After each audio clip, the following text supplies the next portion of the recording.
El 10 de abril de 2026, la cápsula Orion aterrizó en el Pacífico. 4 astronautas vivos, misión completada. Las imágenes daban la vuelta al mundo. Helicópteros sobre el agua, buzos saltando desde botes, la bandera de Estados Unidos ondeando en el USS John P. Murtaugh, mientras la tripulación era izada a bordo entre aplausos de más de 500 personas. Era la primera vez en 54 años que seres humanos volvían de las proximidades de la Luna. Y en la rueda de prensa que siguió, entre los aplausos y los titulares históricos, un ingeniero de la NASA dijo algo casi de pasada. Hubo una fuga, no de oxígeno, no de combustible. Una fuga de helio en el sistema de propulsión de la nave. Mientras la tripulación estaba a 406.000 kilómetros de la Tierra, mientras cruzaban el lado oculto de la Luna en 40 minutos de silencio absoluto, algo dentro de la cápsula Orion estaba fallando.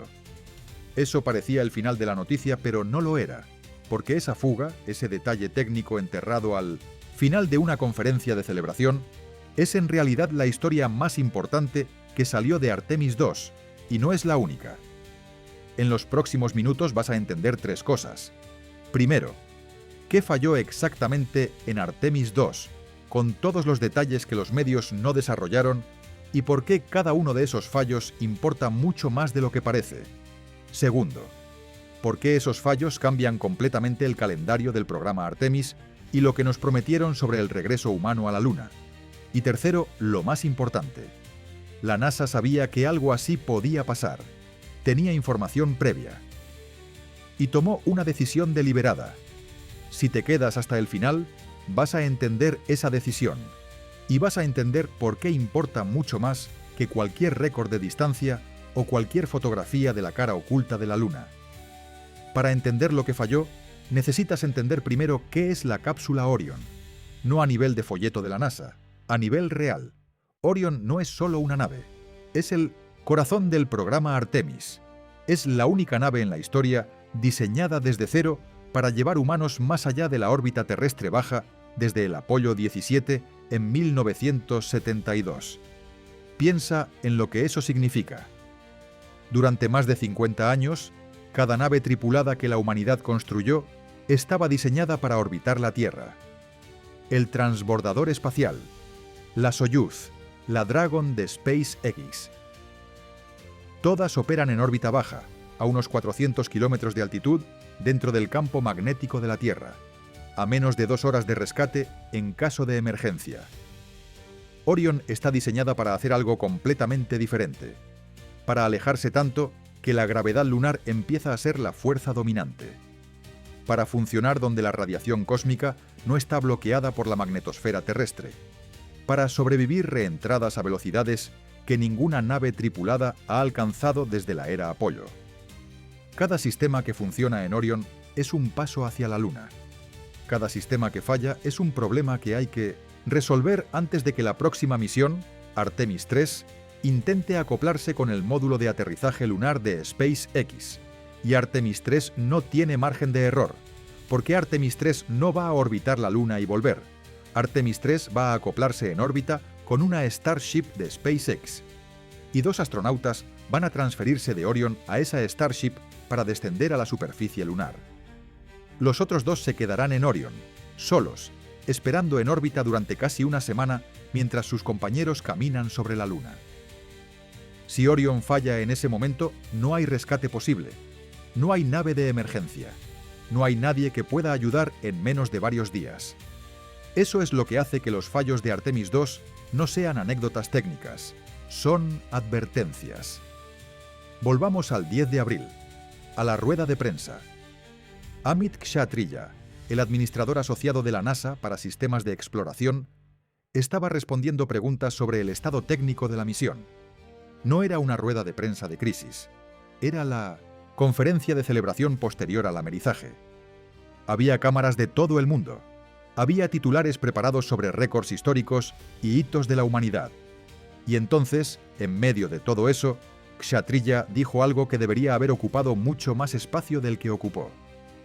El sistema de propulsión Integrity sufrió una fuga de helio durante la misión. Una frase. en medio de una conferencia de celebración. ¿Qué es el sistema Integrity? Para entenderlo, necesitas saber cómo funciona la propulsión de Orion. La cápsula tiene pequeños motores distribuidos por la nave que controlan la orientación y permiten correcciones de trayectoria precisas. Estos motores funcionan con propelente líquido bajo presión, y esa presión se mantiene gracias al helio. El helio en este sistema no es combustible, es el gas que mantiene la presión del propelente. Piensa en él como el aire dentro de un neumático. Si lo pierdes, el coche no solo no se mueve bien, sino que potencialmente dejas de poder controlarlo. Si el sistema Integrity pierde helio, Orion pierde presión en los propelentes. Si pierde presión, los motores de reacción no funcionan correctamente. Y si los motores de reacción no funcionan, la nave no puede corregir su trayectoria, ajustar su orientación para una reentrada precisa, ni completar maniobras críticas. En una misión de espacio profundo, una maniobra crítica fallida no es un inconveniente, es una catástrofe. Durante la misión, la tripulación detectó que la presión en el sistema no era la que debería ser. Houston lo analizó y tomaron la decisión de continuar. Eso parece razonable. La misión siguió. La tripulación está viva. Misión completada. Pero hay algo que Kshatriya añadió en esa misma rueda de prensa y que casi nadie destacó. La fuga obliga a un rediseño de las válvulas de presión antes de Artemis 3. No un ajuste, no una revisión, un rediseño. Eso es una distinción enorme. Un ajuste significa que algo estaba mal, calibrado y se puede corregir con software o con una modificación menor. Un rediseño significa que las válvulas del sistema que controla los motores de Orion no funcionaron como se diseñaron, que el problema está en el hardware, que las piezas tienen que ser concebidas de nuevo, fabricadas, instaladas y certificadas, en una nave que cuesta $4.200 millones por lanzamiento, con un plazo de menos de 2 años antes de Artemis 3. Eso ya sería suficiente para un titular de portada. Pero la fuga de helio no fue el único problema. Mismo día, misma rueda de prensa. Kshatriya continuó. El inodoro de Orion presentó inconvenientes durante la misión. Si estás escuchando esto y acabas de reírte para un momento. El inodoro de una nave espacial no es un detalle de confort, es un sistema de ingeniería crítico.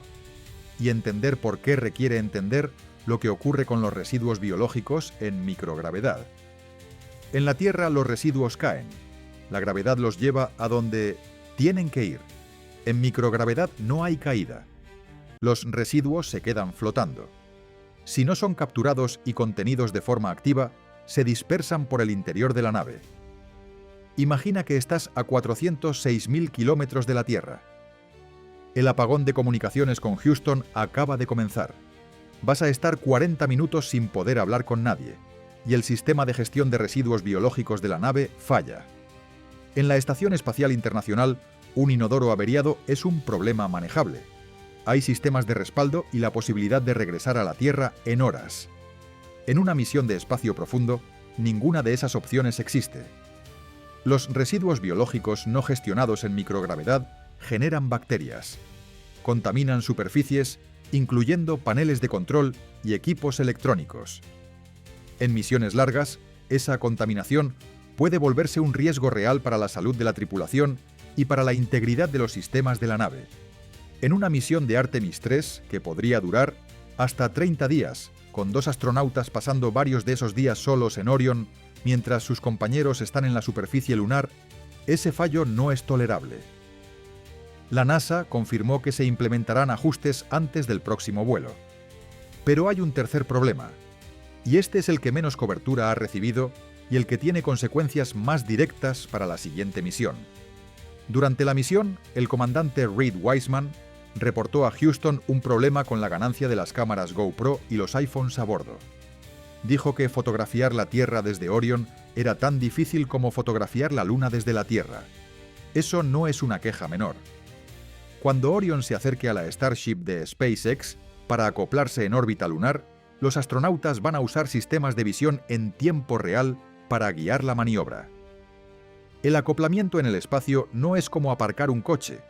Es un proceso de aproximación incremental a velocidades relativas de metros por segundo, en un entorno sin fricción, donde un error de alineación de pocos grados puede convertir un acoplamiento en una colisión. Las cámaras son parte del sistema de verificación visual que los astronautas usan para confirmar que los datos de los sensores son correctos. Si la imagen no está correctamente expuesta, si los detalles de la Starship no se pueden distinguir con claridad en el momento crítico, los astronautas están tomando decisiones de acoplamiento con información visual incompleta. 3 fallos documentados: propulsión, residuos, visión. Eso parecía el cuadro completo. Pero entonces aparece algo que reencuadra todo lo anterior. Para entender lo que viene ahora, necesitas conocer la historia del escudo térmico de Orion. Orion tiene el escudo térmico más grande jamás construido para una nave tripulada. Mide 5 metros de diámetro. Está fabricado con un material llamado Abcoat, el mismo tipo usado en el Apollo, pero en versión rediseñada. Durante la reentrada de Artemis II, soportó temperaturas de 2760 grados centígrados, mientras la cápsula frenaba de 38.365 km por hora a velocidad de aterrizaje en cuestión de minutos. Sin ese escudo, la nave se desintegra en segundos. Los 4 astronautas mueren. El escudo térmico no es un sistema que pueda fallar a medias. O funciona o no funciona. Ahora retrocede 4 años, a noviembre de 2022. Artemis I, la misión sin tripulación, completa su vuelo de prueba. La cápsula ameriza en el Pacífico. Los ingenieros empiezan la inspección técnica y encuentran algo que no esperaban. El escudo térmico presentaba daños anómalos, no catastrófico. La cápsula llegó intacta. Pero el patrón de desgaste del material Abcoat no era el que los modelos habían predicho. Fragmentos del material se habían desprendido de forma irregular. En algunos puntos, la pérdida era mayor de lo previsto. El patrón no encajaba. La NASA abrió una investigación. Durante meses analizaron telemetría, examinaron muestras y construyeron nuevos modelos. Y llegaron a una conclusión incómoda. Tenían hipótesis que encajaban mejor con los datos, pero no tenían certeza absoluta de qué había causado el patrón anómalo. Y entonces tomaron una decisión. Decidieron continuar con Artemis II de todas formas. La NASA evaluó el riesgo, consideró los márgenes de seguridad del diseño, revisó los datos disponibles y determinó que el escudo era suficientemente seguro para una misión tripulada, incluso sin una explicación completa del comportamiento de Artemis I. Esa es una decisión que se puede defender técnicamente. Los márgenes de seguridad en ingeniería aeroespacial existen precisamente para situaciones de incertidumbre. El escudo funcionó en Artemis II. La tripulación llegó a casa. Pero ahora tienes el cuadro completo. Un escudo térmico con comportamiento anómalo no completamente explicado. Una fuga de helio en el sistema de propulsión que obliga a un rediseño. Un sistema de gestión de residuos que falló durante la misión. Problemas de calibración en las cámaras de visión. Y la tripulación voló y volvió. Eso no es un fracaso. Es exactamente cómo funciona el desarrollo de sistemas espaciales. Cada misión revela problemas que no se podían anticipar en tierra. Cada fallo documentado es información que hace la siguiente misión más segura. Pero hay una pregunta que nadie ha respondido directamente en ninguna rueda de prensa. ¿Cuántos de estos fallos habrían detenido la misión si hubieran ocurrido durante Artemis III, con 2 astronautas a 400.000 kilómetros de la Tierra intentando acoplarse con una Starship y otros 2 esperando solos en órbita lunar? No hay respuesta pública a esa pregunta. Y ahora llega la parte que reencuadra todo lo que has escuchado hasta aquí. El 27 de febrero de 2026, un mes antes del lanzamiento de Artemis II, la NASA hizo un anuncio que no recibió la cobertura que merecía. Artemis III no va a alunizar. El plan original del programa, Artemis, era este. Artemis III despega en 2027. Orion se acopla con la Starship HLS de SpaceX en órbita lunar. 2 astronautas bajan a la superficie. La humanidad vuelve a la Luna por primera vez desde el Apolo 17, en diciembre de 1972. Ese plan ya no existe. La NASA confirmó que Artemis III hará únicamente pruebas de acoplamiento en órbita terrestre baja, sin Luna, sin alunizaje, sin superficie lunar. El primer alunizaje humano desde 1972 se ha movido a Artemis 4. En 2028. La razón oficial tiene dos partes. La primera tiene que ver con SpaceX. Starship HLS, el módulo de aterrizaje de SpaceX para las misiones Artemis, todavía no ha demostrado que puede reabastecerse de combustible en órbita. Sin ese reabastecimiento, la Starship no puede llegar a la órbita lunar. Necesita ser lanzada, llegar a órbita baja y ser reabastecida por una serie de naves tanque antes de tener suficiente combustible para viajar a la Luna. Ese proceso requiere que al menos 14 vuelos de 1200 reabastecimiento funcionen de manera consecutiva y sin fallos críticos. 14 vuelos. Y Starship V3, la versión que tiene que demostrar esa tecnología, ni siquiera ha volado todavía. Su primer vuelo está previsto para mayo de 2026.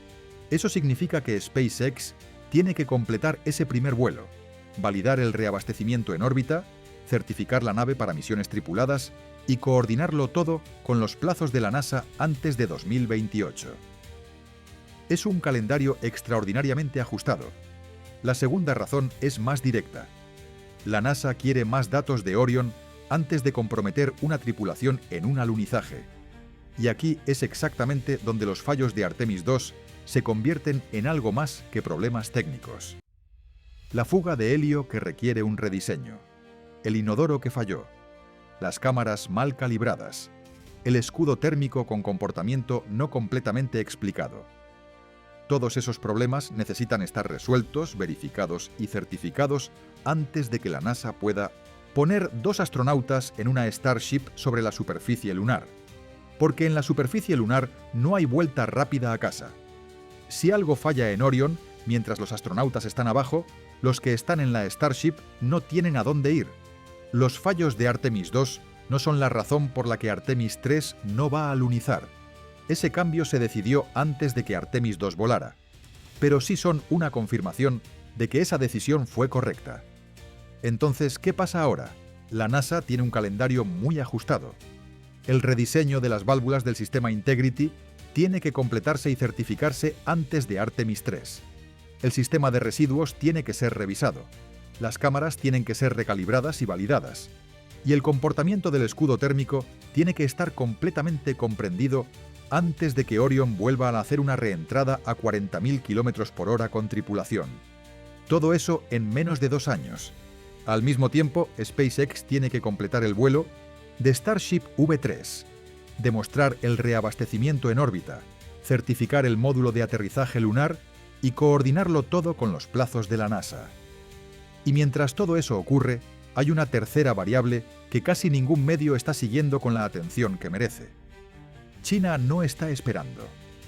El 10 de abril de 2026, el mismo día que Artemis II amerizó en el Pacífico, China trasladó la sonda Chang'e 7 al sitio de lanzamiento en Wenchang. Lanzamiento confirmado para la segunda mitad de 2026. Chang'e 7 no es una misión de sobrevuelo, es una misión de exploración activa al polo sur de la Luna. Llevará un orbitador, un módulo de aterrizaje, un rover y una minisonda capaz de saltar entre zonas iluminadas y cráteres en sombra permanente para buscar hielo de agua. El mismo polo sur donde la NASA quiere que aterrice Artemis 4 en 2028. Y el hielo de agua no es solo un objeto de interés científico. Puede ser electrolizado para producir oxígeno para respirar e hidrógeno para combustible. Quien controle el agua del polo sur lunar controla la logística de todo lo que viene después. Bases permanentes, misiones a Marte, infraestructura espacial profunda. No es una metáfora, es ingeniería de recursos. Eso ya no es una carrera espacial abstracta con banderas y fotografías. Es una fecha en el calendario, con consecuencias concretas. Pero volvamos a los fallos de Artemis II, porque hay algo importante que decir claramente antes de terminar. La NASA no los ocultó, los anunció, los puso sobre la mesa en rueda de prensa pública el mismo día que la tripulación fue rescatada. Kshatriya los mencionó por su nombre. Lo que sí ocurrió es que quedaron enterrados debajo de los titulares sobre el récord de distancia, las fotografías históricas de la cara oculta y los hitos de primera mujer, primer astronauta afroamericano, primer canadiense más allá de la órbita terrestre baja. Esos son logros reales, son noticias reales, y merecen los titulares que recibieron. Pero los fallos también son reales. Y lo que revelan sobre el estado del programa Artemis es información que cualquiera que quiera entender hacia dónde va la exploración espacial necesita conocer. La exploración espacial funciona siempre de la misma manera. No avanza a pesar de los fallos, avanza a través de ellos. El Apolo 1 ardió en la plataforma de lanzamiento en enero de 1967 y mató a 3 astronautas. La NASA tardó 21 meses en volver a volar. Y 18 meses después, Neil Armstrong pisaba la Luna. El Challenger se desintegró 73 segundos después del despegue en 1986. 7 astronautas. La NASA tardó 32 meses. El Columbia se desintegró durante la reentrada en febrero de 2003. Otros 7 astronautas. La NASA tardó 29 meses en volver a volar. En cada caso, la NASA diseccionó el fallo y convirtió ese conocimiento en sistemas más seguros. Ahora hay una fuga de helio, un inodoro que falló, unas cámaras que no funcionaron como deberían, un escudo térmico con un comportamiento que todavía no está completamente explicado. Ninguno de esos fallos fue catastrófico. La tripulación está en casa. Y la NASA tiene ahora información que antes no tenía. Cómo se comporta Orion en condiciones reales de espacio profundo, que ningún banco de pruebas en la Tierra puede replicar. Esa información vale más que cualquier fotografía de la cara oculta de la Luna. Pero también plantea la pregunta que define todo lo que viene. ¿Cuánto tiempo necesita la NASA para resolver todos esos problemas antes de intentar algo que no se ha hecho desde 1972? Antes de poner 2 seres humanos en un módulo de aterrizaje sobre la superficie lunar, a 400.000 kilómetros de la Tierra, sin posibilidad de rescate rápido, con sistemas que hasta hace 3 semanas nunca habían volado en las condiciones reales de una misión lunar. 2028 es la fecha que tienen sobre la mesa. Si los rediseños se completan a tiempo, si Starship V3 demuestra el reabastecimiento en órbita, si Artemis 3 valida el acoplamiento, si todo el sistema funciona como tiene que funcionar. Son muchos condicionales, y cada uno de ellos depende del anterior. Si el primero falla, los que siguen no tienen sentido. Esa es la pregunta real de Artemis 2. No qué fotografiaron, no qué récord batieron, no cuántos hitos históricos marcaron. ¿Qué aprendieron? Y si es suficiente para lo que viene. Si este video te resultó útil, el algoritmo funciona exactamente como el programa Artemis. Cada señal que le das es un dato que lo hace avanzar mejor. Dale al like si llegaste hasta aquí. No porque lo pida yo, sino porque es la única manera de que esto llegue a alguien que lo vaya a usar. Y si quieres entender qué tiene que pasar exactamente para que el ser humano vuelva a pisar la Luna, el siguiente video empieza donde este termina.